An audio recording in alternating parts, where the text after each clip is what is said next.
Kembali lagi di Breaking News Kompas TV. Saudara, tadi kita sudah menyaksikan bersama putusan Hakim Tunggal Pra-Peradilan Peggy Setiawan Eman Sulaiman yang memutus bahwa mengabulkan seluruhnya permohonan dari pemohon, dan akhirnya ini memang berdampak pada status tersangka Peggy Setiawan yang harus segera dicabut dan dibebaskan dari tahanan. Begitu Pak Susno ya? Hari ini juga harus dibebaskan ya? Juga putusan itu berlaku sejak diucapkan. Oke. Jadi tidak ada alasan bahwa Peggy bebas nunggu tanda tangan bos, nunggu parab. Tidak ada. Harus saat diucapkan hari ini juga berlaku. Oke. Nah, kalau tadi saya sudah minta respons dari Pak Prof. Jamin, saya ingin juga minta respons dari Pak Susno soal putusan hakim yang hari ini sama-sama kita saksikan. Putusan terhadap seseorang yang akhirnya benar terbukti salah tangkap, dan ini orang kecil begitu Pak Susno? Ya, pertama kita apresiasi Hakim Eman Sulaiman. Saya hormat Oke. bahwa keadilan, kebenaran tegak dari Pengadilan Negeri Bandung dari tangan Hakim Eman Sulaiman. Ya. Yang pertama, saya katakan bahwa menyoroti bahwa putusan ini tidak satu pun dalil penggugat yang ditolak. Oke. Berarti jelas Peggy ini salah tangkap. Bukan itu orangnya. Kemudian baru masuk ke prosedur. Prosedur menentukan tersangka salah. Kemudian alat bukti juga tidak berhubungan satu sama lain. Ada 8 atau berapa itu kan dalilnya. Berarti semua dalil itu diterima. Nah, karena semua dalil itu diterima, maka berkas yang ada di kejaksaan yang dikembalikan kemarin sebelum putusan ini, itu tidak berlaku lagi untuk Peggy yang ini, Peggy Setiawan ini. Nah, bukan berarti Polri selesai tugasnya. Apa tugasnya? Polri harus mencari siapa Peggy Peron itu yang sebenarnya.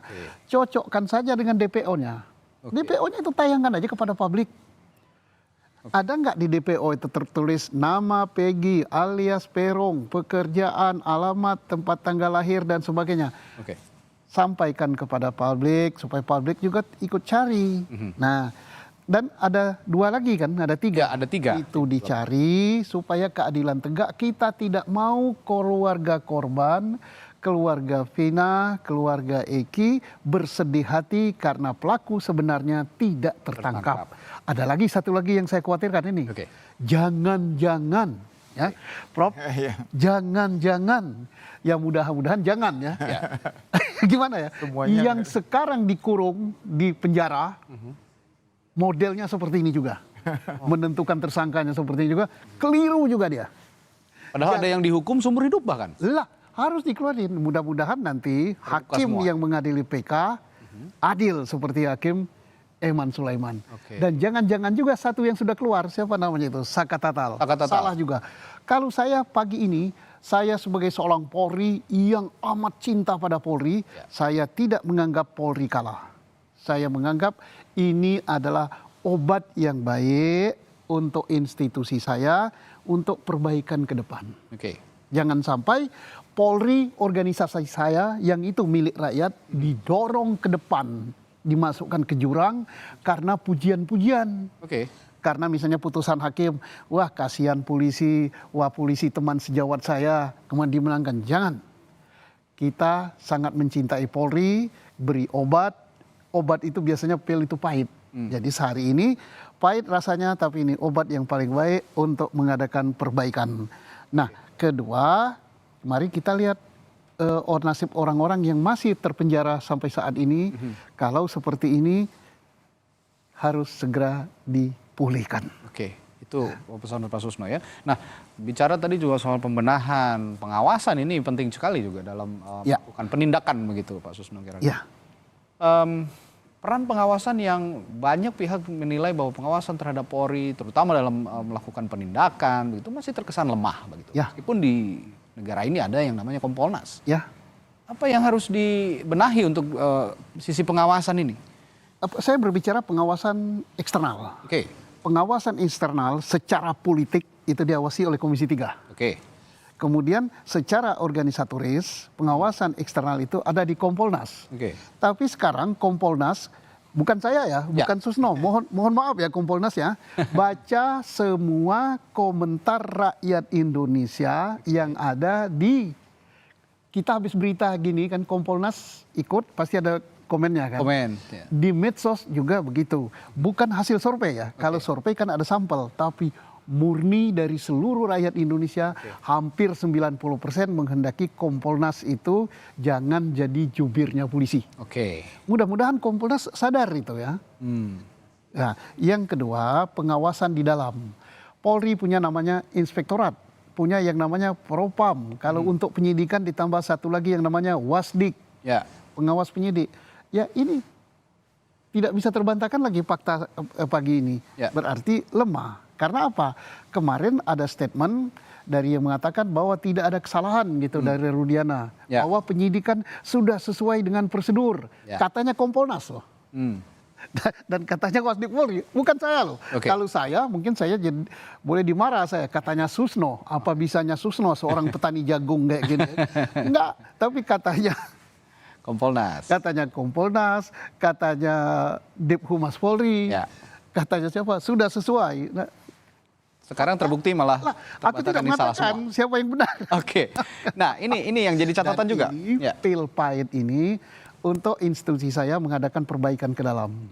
Perbaikan tentang kualitas penyidik, kualitas pimpinan-pimpinan, kualitas pengawasan. Lalu bayangkan seorang Sirse Polda berani menganulir putusan pengadilan. Itu fiktif, itu nggak ada. Ini pengetahuan hukumnya di mana ini? Nah, akan dibiarkan orang seperti ini mimpin reserse level Polda Jawa. Kemudian saya akan tanyakan juga nanti penegakan disiplin ketika memang ada prinsip-prinsip hukum yang dilanggar oleh penyidik di Polda Jawa Barat. Bagaimana nasibnya ke depan? Tapi sebelum itu ke Pak Susno, saya akan tanyakan juga ke Prof. Jamin soal pengawasan ini tadi. Balik lagi, bagaimana peran Kompolnas sejauh ini melihat banyaknya ya boleh dibilang ini juga salah satu pelanggaran yang terbukti begitu dilakukan oleh penyidik Polda Jawa Barat. Ini terbukti di persidangan, sudah putus pra peradilan. Obstruction. Tadi dari awal saya sudah katakan, jadi dalam menentukan seseorang menjadi tersangka itu harus berdasarkan bukti-bukti yang benar. Nah, dalam konteks penyidikan itu kan ada upaya paksa. Waktu kita melakukan upaya paksa penyidik harus ada yang ngawasin, namanya juga upaya paksa. Pasti ada cara-cara yang di luar dari kebiasaan, yang melawan segala macam. Nah, fungsinya itu harus ada pengawasan. Yang tadi sudah dikatakan ada Irwasda, ada Wasum, ada Wasdik. Dan memang gini ya, dalam sistem kita ada kelemahan kerjasama dan koordinasi. Waktu dilakukan SPDP sebenarnya itu jaksa itu harus ikut gitu loh untuk menilai semua bukti. Nah, kelemahan kita di Indonesia ini sampai saat ini peran koordinasi SPDP itu tidak berjalan dengan baik. Sehingga penyidik melakukan sendiri nih, menganggap dirinya benar begitu untuk mengumpulkan bukti. Sayangnya laporannya mungkin ke atasan juga baik, padahal atasan juga menganggap dia baik juga. Nah, jaksa juga dalam mengawasi tidak mengawasi. Seandainya tadi jaksa mengawasi dengan baik di antara penyidik ini, nggak mungkin terjadi seperti ini nih. Nggak akan. Sama seperti kasus-kasus di KPK kan jaksa dan penyidik sama-sama begitu. Jadi pra peradilan sungguh agak sulit bisa menangkan. Nah, itu yang pertama. Yang kedua, saya setuju sama Prof. Susno terkait dengan Kompolnas. Sekarang itu Kompolnas itu ex officio Menteri Dalam Negeri, ex officio Menko Polhukam. Lah, ini sebenarnya siapa yang diawasi siapa begitu kan? Harusnya independen gitu. Jadi jangan lagi ada institusi negara di dalam pengawasan negara sendiri yang akan diawasi begitu. Jadi harus direvisi nih undang-undang Kompolnas ini. Jadi harus direvisi. Jadi yang duduk di Kompolnas itu benar-benar orang-orang yang pingin memperbaiki kepolisian, memberikan masukan begitu ya. Jangan orang dalam ada di dalam diawasi. Jadi jeruk makan jeruk ibaratnya. Dalam konteks kita kan ibarat jeruk makan jeruk begitu kan. Nah, itu yang harus diperbaiki. Yang kedua, pengawasan melekat ya dari Irwasda dan Propam itu juga sangat penting. Jangan karena satu atap sehingga ya udahlah sama-sama gitu. Jadi jangan senggang. Jadi sistem kepolisian kita ini harus diperbaiki supaya pintar penyidik ini melakukan itu harus objektif. Hindari yang namanya contohnya, oh dia orang kecil, jadi suka-suka hati saya, ditekan, dipaksa, disudut pakai apa. Itu sistem jadul itu ya, nggak perlu itu. Jadi nggak akan pintar kita kalau pengakuannya datangnya dari tersangka saja. Pengakuan dari tersangka itu kelemahan, nggak akan pintar. Kalau kita mau pintar jadi penyidik, gunakanlah prosedur yang benar. Dia yang menentukan membuktikan dia adalah bersalah, bukan orang yang mengaku. Kalau dia mengaku, kita nggak akan pintar. Nah, jadi penyidik harus berdasarkan cara-cara yang benar sesuai dengan KUHP dan objektif. Dan sekali lagi, kalau kasusnya tindak pidana terhadap badan seperti ini, penganiayaan, pembunuhan, itu scientific crime evidence itu harus ada, wajib sekarang hukumnya. Karena teknologi sudah memungkinkan. Betul, sudah canggih. Teknologi sudah memungkinkan, dan itu akan lebih gampang bagi penyidik. Dan jadi ilmu saintifik penyidik ini harus di-upgrade menurut saya. Dari mulai di level Kapolres, Polsek. Nah ini harus dibenahi. Jadi perlu biaya ya nggak apa-apa untuk memperbaiki sistem kepolisian yang lebih baik ke depan. Nah, lalu menghargai dan setiap orang itu adalah presumption of innocence ya. Praduga tak bersalah itu penting sekali dalam proses peradilan kita. Jangan lalu menganggap orang itu presumption innocent. Menyatakan dia dulu bersalah, baru cari bukti, nggak boleh. Harusnya tidak bersalah dengan bukti yang saya miliki berdasarkan pengetahuan saya sebagai penyidik dan teknologi yang saya miliki, Anda bersalah berdasarkan bukti ini.